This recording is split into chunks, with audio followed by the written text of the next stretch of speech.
America में नस्लीय भेदभाव किसी से नहीं छिपा है, लेकिन अब वहां हिंदू विरोधी विचारों और नफरत को भी हवा दी जा रही है। अमेरिका के टेक्सास में राष्ट्रपति डोनाल्ड ट्रंप की पार्टी के नेता अलेक्जेंडर डंकन ने हिंदुओं के खिलाफ एक बयान दिया है। टेक्सास के शुगरलैंड में हनुमान जी की एक 90 फीट ऊंची प्रतिमा है जो साल 2024 में स्थापित की गई थी और इसे अमेरिका में स्टैच्यू ऑफ यूनियन कहा जाता है, जिसका संदेश है सभी धर्मों को समान समझना। अलेक्जेंडर डंकन ने इस प्रतिमा का वीडियो शेयर करते हुए हिंदुओं के आराध्य भगवान हनुमान का अपमान किया।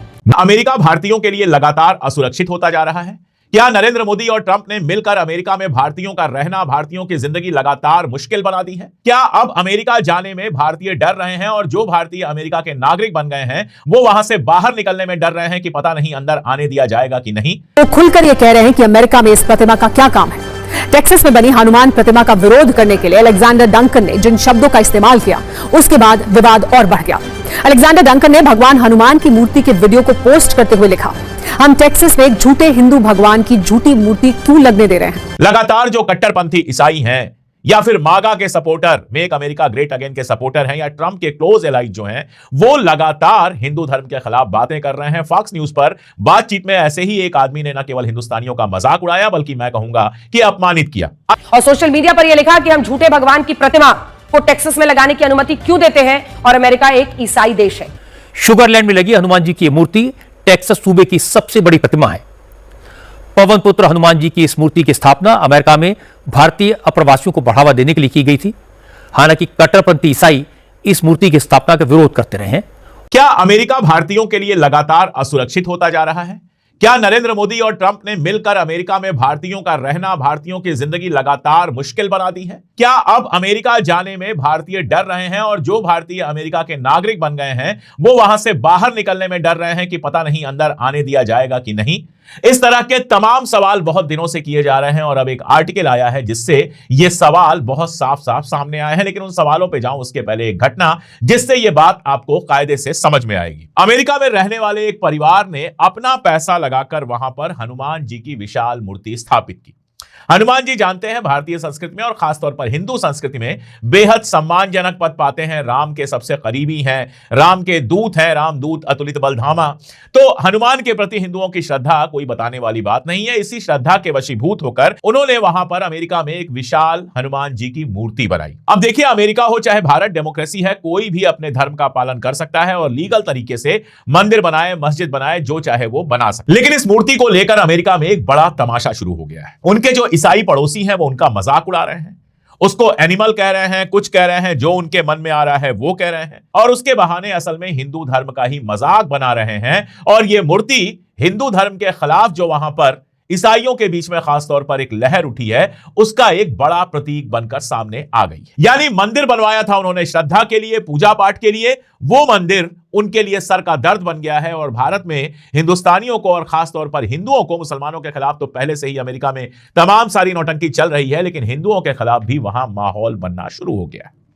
लगातार जो कट्टरपंथी ईसाई हैं या फिर मागा के supporter, make America great again के सपोर्टर हैं या ट्रंप के क्लोज एलाइज जो हैं, वो लगातार हिंदू धर्म के खिलाफ बातें कर रहे हैं। फॉक्स न्यूज पर बातचीत में ऐसे ही एक आदमी ने न केवल हिंदुस्तानियों का मजाक उड़ाया बल्कि मैं कहूंगा कि अपमानित किया। अचानक जो अमेरिका दुनिया भर के लिए तो स्वर्ग था ही, भारतीयों के लिए सबसे फेवरेट डेस्टिनेशन था जहां जाने के लिए भारतीय कुछ भी करने को तैयार होते थे। खासतौर पर जो इंडियन प्रोफेशनल्स हैं, डॉक्टर हैं, इंजीनियर हैं और इस तरह के पदों पर हैं, वो तो अमेरिका जाने को अपनी जिंदगी की सबसे बड़ी सफलता मानते थे। और जो आईटी रिवॉल्यूशन अमेरिका में हुआ है उसमें सबसे बड़ा हाथ अगर किसी का है तो भारतीय इंजीनियर्स का, सॉफ्टवेयर इंजीनियर्स का है। वो अमेरिका भारतीयों के लिए इतना मुश्किल कैसे बन गया? न्यूयॉर्क टाइम में एक आर्टिकल छपा है लिडिया पॉलग्रीन का और इस आर्टिकल का शीर्षक है one of America's most successful experiments is coming to shuddering heart.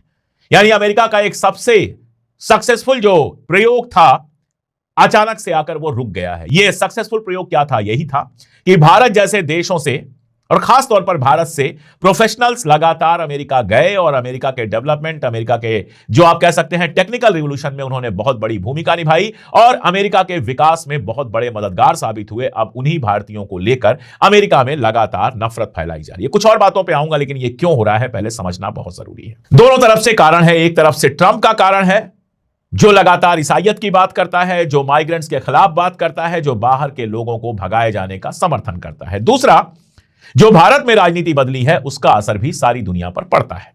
मुझे याद है ट्रंप जब पहली बार राष्ट्रपति बना था और एक तरह से आप कह सकते हैं कि एंटी इस्लामिक प्रोपोगेंडा करके वो राष्ट्रपति बना था। मुसलमानों के खिलाफ लगातार जहर उगला था।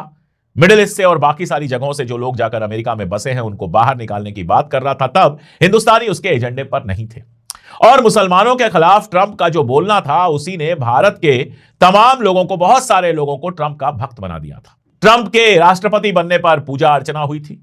इस बार जब ट्रंप चुनाव लड़ रहा था तो बाकायदा आरती हुई, क्या क्या हुआ, ट्रंप की मूर्ति लगाकर उसकी पूजा हुई। क्यों बेंजामिन नेतन्याहू यहां के राइट विंग का इतना पसंदीदा है? आखिर बेंजामिन नेतन्याहू ने इस राइट विंग को, जो आईटी सेल है, ऐसा क्या दे दिया? सिर्फ एक चीज दी है, क्यों मुसलमानों के खिलाफ है।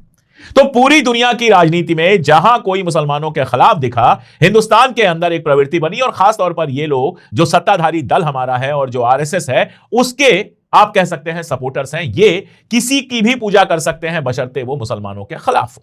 लेकिन धार्मिक नफरत की एक बड़ी मजेदार बात यह है कि वो सिर्फ मुसलमानों तक सीमित नहीं रहता है। जब आप बहुत हिंदू हिंदू करते हैं, जब आप बहुत कट्टरपंथी होना शुरू हो जाते हैं तो उसका असर दूसरे धर्मों पर भी पड़ता है। और पिछले 2-3 साल से लगातार यह खबरें आ रही हैं कि चर्चों पर हमले हो रहे हैं। लगातार यह खबरें आ रही हैं कि जहां क्रिश्चियंस प्रेयर करते हैं धर्मांतरण रोकने के नाम पर, वहां डिस्टर्बेंस होता है। और इस बार तो क्रिसमस पर हमने देखा कि किस हद तक तमाशा हुआ।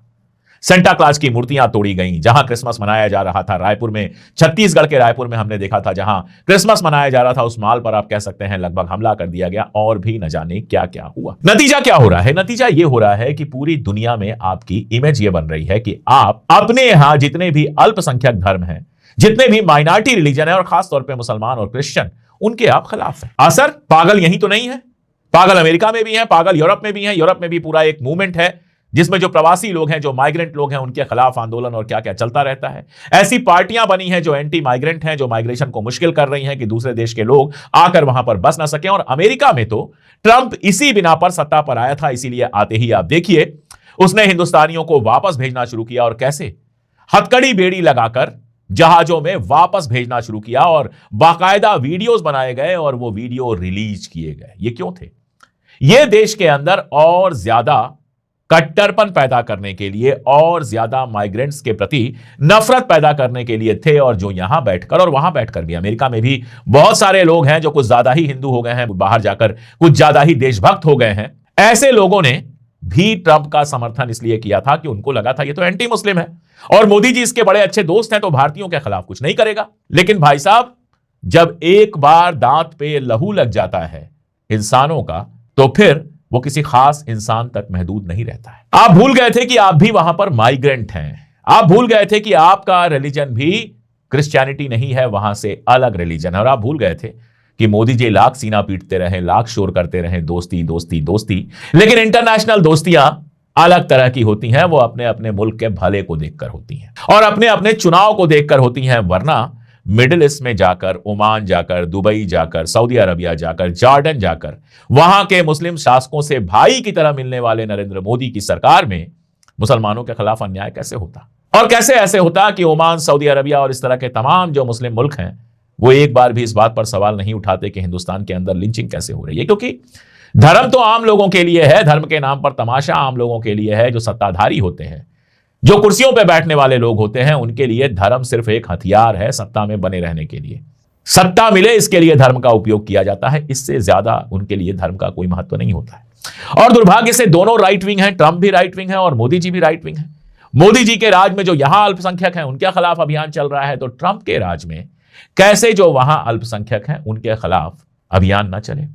तो जैसा मैंने कहा, यह दोहरा मामला है। एक तरफ तो ट्रंप ने जिस तरह से एंटी माइग्रेंट्स का पूरा एक प्रोपेगेंडा उठाया और ईसाइयत की बात की, और दूसरी तरफ हमारे देश के अंदर जिस तरह से अल्पसंख्यकों के खिलाफ तमाशा चल रहा है, इसका जो रिएक्शन है, ये दोनों रिएक्शन मिलकर अमेरिका जैसे मुल्क में हिंदुस्तानियों की जिंदगी मुश्किल कर रहे हैं। वीजा को लेकर तमाशा हुआ, स्टूडेंट वीजा को लेकर तमाशा हुआ, टैरिफ लगा दिया गया, क्या क्या नहीं हुआ। इसका असर अमेरिका पर भी पड़ रहा है। ऐसा नहीं है कि नहीं पड़ रहा है। जैसे हम अल्पसंख्यकों के खिलाफ तमाशा कर रहे हैं तो हमारे देश पर भी असर पड़ रहा है। लेकिन वोट की राजनीति ऐसी होती है कि इसकी चिंता छूट गई है। अगर इस आर्टिकल को ही हम देखें तो H1B वीजा जो है उसमें जो सख्ती हुई है कि नहीं दिया जाएगा हिंदुस्तानियों को, उसके चलते वहां का जो आईटी सेक्टर है उसको काफी नुकसान हो सकता है, क्योंकि उसमें 70% जो आते हैं वो भारतीय आते हैं। सॉफ्टवेयर इंडस्ट्री में, बाकी सारी जगहों पर बाहर से जो एक्सपर्ट्स आते हैं उनमें 70% इंडियन स्टूडेंट्स होते हैं। गूगल और माइक्रोसॉफ्ट जैसी कंपनियों के तो सीईओ जो हैं, जो टॉप मोस्ट पोस्ट है, उस पर भी इंडियंस बैठे हुए हैं। लेकिन अब अगर नहीं जाएंगे, यहां से रोक लगेगी, तो जाहिर तौर पर वहां टैलेंट नहीं मिलेगा और आईटी सेक्टर पर बड़ा असर पड़ेगा। अमेरिका की यूनिवर्सिटीज में जो इतने विदेशी छात्र हैं, उसमें सबसे बड़ी संख्या हिंदुस्तानियों की थी, लेकिन इस साल हिंदुस्तानियों की संख्या में 44% की कमी आई है। तकरीबन आप कह सकते हैं आधे से थोड़े ज्यादा अब पहुंचेंगे। अगर पिछली बार 100 पहुंचे थे, तो इस बार सिर्फ 56 पहुंचेंगे।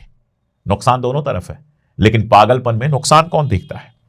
हालत यह हुई है कि अमेरिका में हिंदू और सिख मंदिर जो हैं, जो आप गुरुद्वारा कहते हैं जिसको, तो हिंदू मंदिरों और गुरुद्वारों पर हमले लगातार बढ़े हैं। दोनों पर रेसिस्ट कमेंट किए जाते हैं, स्लर्स किए जाते हैं। ईसाई राष्ट्रवाद का, ईसाई नेशनलिज्म का, क्रिश्चियन नेशनलिज्म का वहां उभार हुआ है, जिससे बाकी लोगों में डर फैल रहा है। और जब मैं ये कहानी कह रहा हूं तो मुझे हिंदुस्तान की याद आ रही है। बाहर के लोगों को तो छोड़ दीजिए, अभी देहरादून में त्रिपुरा के एक बच्चे पर हमला हुआ जो भारतीय ही था। पुलिस ने कह दिया यह नस्लवाद नहीं था, लेकिन नस्लवाद नहीं था तो क्या था? आखिर क्या था जिसकी वजह से मरते हुए वो कह रहा था आई एम इंडियन? नस्लवाद ही तो था, जिसमें मोमो, मेड इन चाइना और इस तरह की घटिया बातें करके नॉर्थ ईस्ट के लोगों को चिढ़ाया जाता है। हमारे यहां भी तो हिंदू नेशनलिज्म उभार पर है।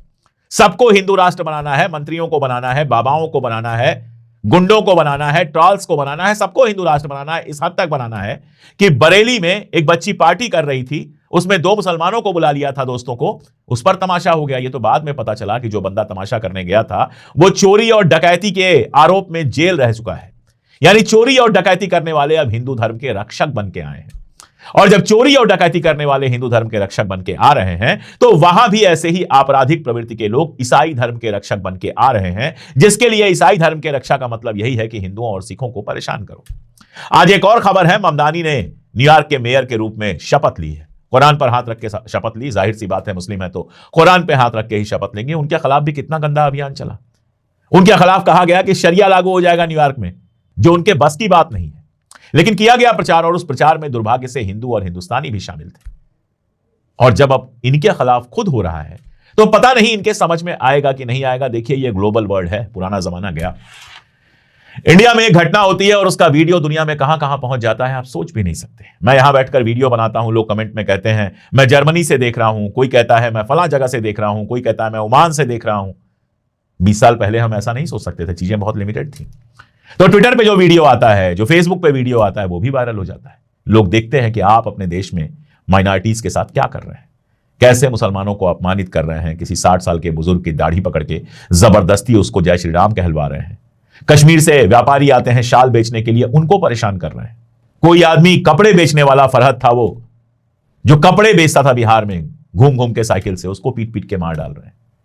लोग देख रहे हैं कि आपके यहां की एक सरकार जो है वो लिंचर्स के खिलाफ केस वापस लेने गई थी। लोग देख रहे हैं कि क्रिसमस के दिन आप सेंटा क्लॉज को तोड़ फोड़ रहे हैं, चर्चों में घुस के बेहुरमती कर रहे हैं, बदतमीजी कर रहे हैं। तो फिर ये बताइए, मैं तो बार बार कहता हूं कि जब आप ये सब करेंगे, तो जो हमारे लोग विदेशों में रहते हैं उनको इसका परिणाम अगर झेलना पड़ेगा, तो हम किस मुंह से शिकायत करेंगे? और असर तो तमाम सारे दिख रहे हैं। आपको याद होगा जो व्हाइट हाउस के सुरक्षा सलाहकार हैं स्टीफन मिलर, उन्होंने कहा था कि भारत खुद को हमारे सबसे करीबी दोस्तों में से एक बताता है, लेकिन हमारा सामान नहीं खरीदता, हम पर भारी टैरिफ लगाता है, और जो इमिग्रेंट पॉलिसी है उसको लेकर धोखाधड़ी करता है, वगैरह वगैरह वगैरह। ये था तो एंटी इंडिया ही।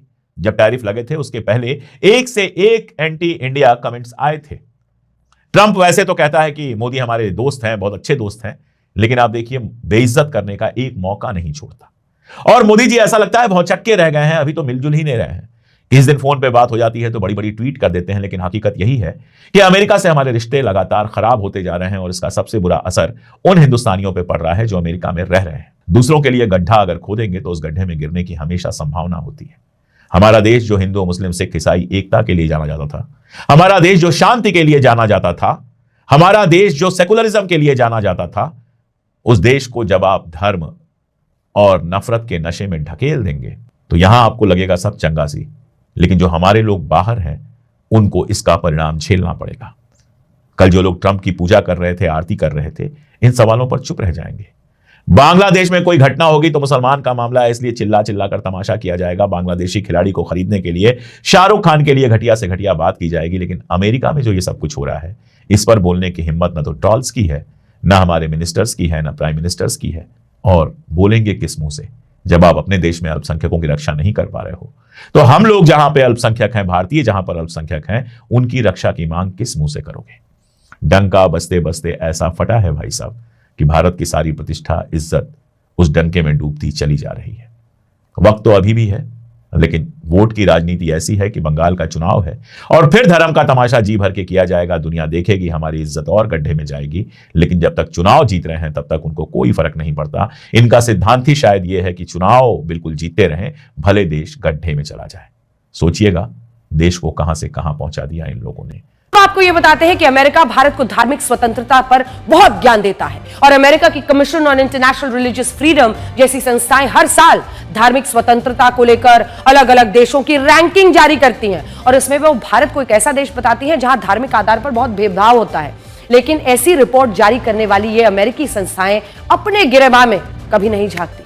अमेरिका में नस्लीय भेदभाव किसी से नहीं छिपा है, लेकिन अब वहां हिंदू विरोधी विचारों और नफरत को भी हवा दी जा रही है। अमेरिका के टेक्सास में राष्ट्रपति डोनाल्ड ट्रंप की पार्टी के नेता अलेक्जेंडर डंकन ने हिंदुओं के खिलाफ एक बयान दिया है।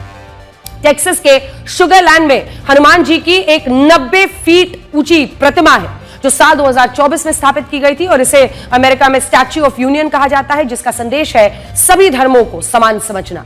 अलेक्जेंडर डंकन ने इस प्रतिमा का वीडियो शेयर करते हुए हिंदुओं के आराध्य भगवान हनुमान का अपमान किया और सोशल मीडिया पर यह लिखा कि हम झूठे भगवान की प्रतिमा को टेक्सास में लगाने की अनुमति क्यों देते हैं और अमेरिका एक ईसाई देश है। शुगरलैंड में लगी हनुमान जी की मूर्ति टेक्सास सूबे की सबसे बड़ी प्रतिमा है। पवन पुत्र हनुमान जी की इस मूर्ति की स्थापना अमेरिका में भारतीय अप्रवासियों को बढ़ावा देने के लिए की गई थी। हालांकि कट्टरपंथी ईसाई इस मूर्ति की स्थापना का विरोध करते रहे हैं और अब टेक्सास के रिपब्लिकन लीडर अलेक्जेंडर डंकन ने भी इस पर सवाल उठा दिया। डंकन के बयान की हिंदू अमेरिकी फाउंडेशन ने निंदा की है। हिंदू अमेरिकन फाउंडेशन ने टेक्सास में रिपब्लिकन पार्टी के से अलेक्जेंडर डंकन के खिलाफ कार्रवाई की मांग की है। हालांकि टेक्सास के कई दूसरे रिपब्लिकन नेताओं ने डंकन को सपोर्ट किया। इन नेताओं ने कहा कि डंकन तो सिर्फ वेस्टर्न कल्चर को बचाना। जी हाँ दोस्तों, आपने देख लिया वीडियो के अंदर अमेरिका में क्रिश्चियनों को जो है ना धमकी दी गई है, कोई मंदिर नहीं रहने देंगे। इसके ऊपर भारतीय मीडिया किस तरह चीखता चला रहा है। आज के लिए इतना ही है दोस्तों। अगर मजीद इस तरह की रिएक्शन वीडियो आपने देखनी है तो हमारे चैनल आदि न्यूज़ को सब्सक्राइब कर लीजिएगा। अगर वीडियो पसंद आई है तो वीडियो को लाइक और दोस्तों के साथ शेयर ज़रूर कर लीजिएगा।